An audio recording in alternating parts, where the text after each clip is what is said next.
3, 2, 1, start. In view of the above observation made, it is amply clear that even though the accused had tortured and harassed the deceased, because of which she was constantly running away from her matrimonial home and has also filed a number of complaints against the accused. The same cannot be said to be the reason for her death in the light of the fact and circumstances of the present case and the dying declaration made by her.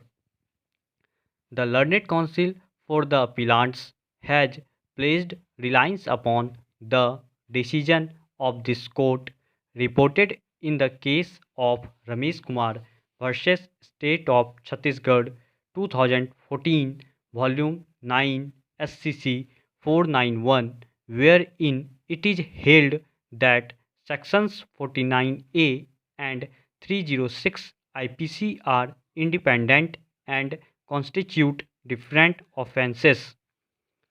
Merely because an accused has been held liable to be punished under Section 498A IPC, it does not follow that on the same evidence he must also and necessarily be held guilty of having abetted the commission of suicide by the woman concerned under Section 306 IPC.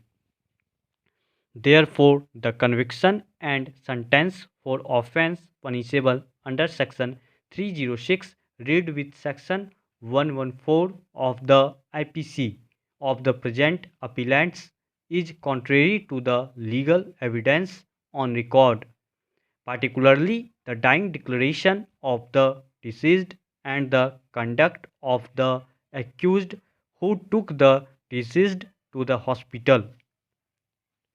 This fact has been grossly ignored by the courts below, while convicting and sentencing the appellants for the aforesaid offences. Therefore, the conviction and sentence for the aforesaid offence is erroneous and accordingly it is liable to be set aside. After evaluation of evidence on record and concurrent finding of fact recorded by the trial court and the appellate court, the appellants were convicted for the offences punishable under Section 498A and 306, read with Section 114 of the IPC.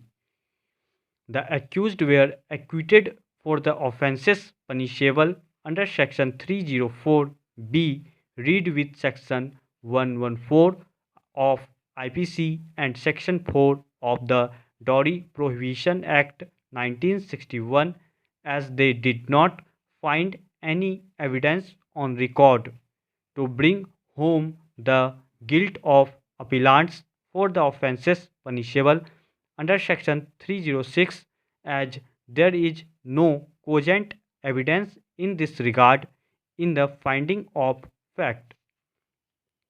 Therefore, the conviction and sentence for the offence punishable under Section 498A of IPC with regard to cruelty is held to be proved by the courts below.